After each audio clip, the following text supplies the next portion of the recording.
Hi, everybody. It's Lydia from the Avanti Wellness podcast and YouTube channel. And some of you may know, I actually have another podcast and YouTube channel. I actually have two. One of them is actively being fed content.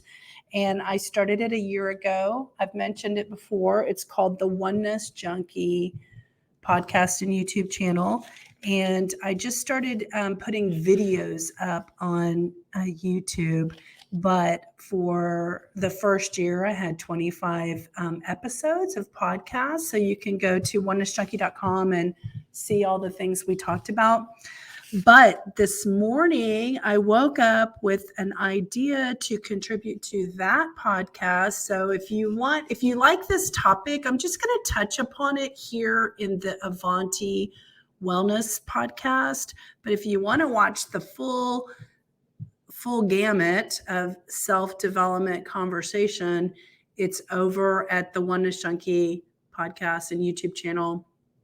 I'll be uploading it soon. But it was 5 parts, 10 minutes each. And I did them 10-minute segments because I wanted to be able to upload them to my TikTok. And it takes 10 minutes to each video at TikTok. So I decided I was going to contribute to the Avanti Wellness podcast with a similar topic because I think it's a valuable topic for anyone who is working on themselves. And when it comes to wellness, and especially if you're, wanting to lose weight, I think this is an important aspect of a weight loss journey is confidence and confidence in your sense of self, because when you're solid and have a solid foundation, circumstances, life, people, situations, they don't knock you off your kilter as frequently as when you're walking around like full of landmines, waiting to be triggered by all kinds of people, circumstances, emotions, situations, because sometimes when you get triggered, you get off your game.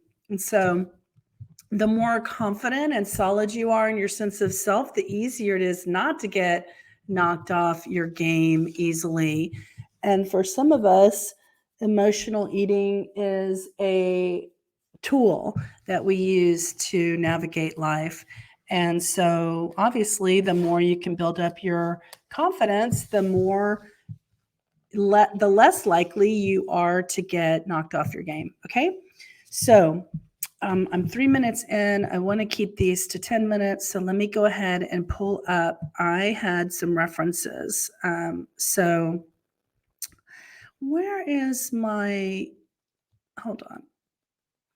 Okay. Okay. Here, I found it. Okay. So I guess I went on my walk. All right. So how to build confidence. Okay. So, let me just add my disclaimers.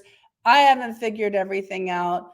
I have areas in my life where I have work to do on my confidence level.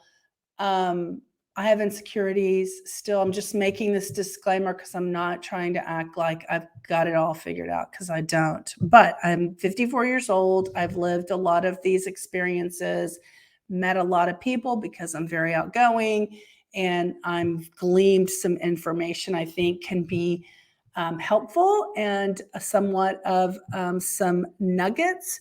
And everything I say is not going to resonate with you. Maybe one thing I say is a new perspective or a new way to look at something, and then you run with that. So if it doesn't resonate, then don't worry about it. Just keep moving on. If it does resonate, then you'll be grateful that you found the video and that you have something new, a new perspective and something to think about. Okay. So how to build confidence. So one of the ways to help build confidence is to learn how to be in integrity with your word. What does that mean for somebody who maybe isn't that versed in using the term integrity? It's basically like a similar word is like honesty. Okay, so integrity is about the definition is the quality of being honest and having strong moral principles, moral uprightness. And this is really about how you feel about yourself on the inside. There's a second definition here I thought was very interesting when I read it at my other video. The state of being whole and undivided. So when you're whole, you're solid, you're firm, you have a strong foundation. You can't easily get knocked around. You don't walk around being triggered all the time. So being whole is also part of the integrity piece. And so I thought that was very interesting from a definition standpoint. So being in integrity with your word only means just that you do what you say you're going to do. And of course, there are times and opportunities where you can't do what you said you were going to do, but have the communication skills to communicate. Don't lie and make up reasons why you can't do what you said you're going to do. Have the communication skills. This is number 2. Have the communication skills to communicate why you're unable to.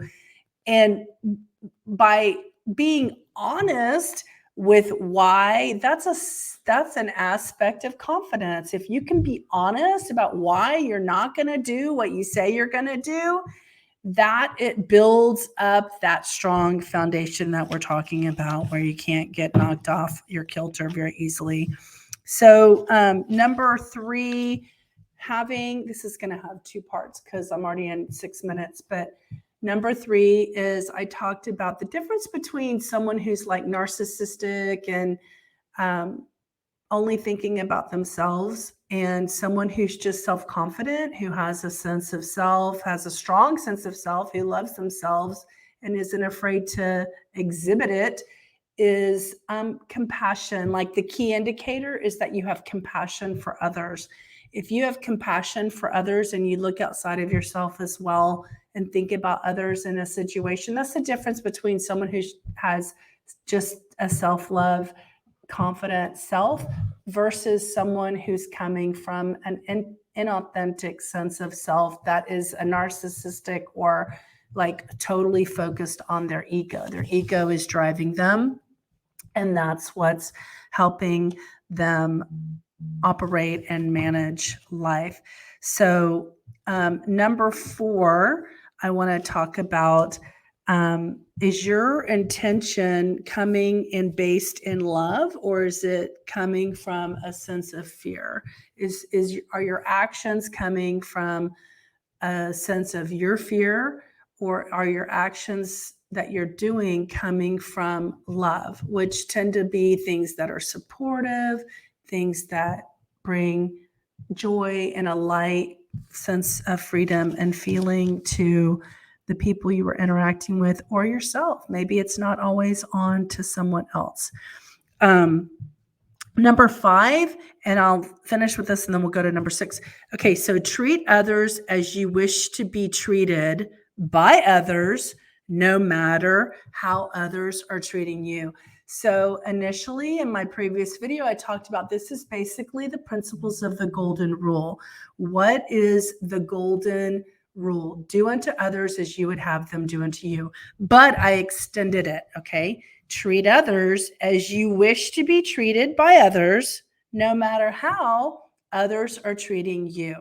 Okay, so basically, this is the wrap up of this first part 1, which is that when you treat others how you wish to be treated, you are building your sense of self based on your own principles and based on who it is that you want to be in the world. That's why you don't allow others' behaviors to change how you would treat them. So it's not a tit for tat situation. You did this to me, so I'm going to get you back by doing that. That is not a self-confident person who behaves like that. A confident person makes decisions based on how they want to feel about themselves in their life and building that strong foundation that gives them their sense of self. Okay, that's the end of part 1.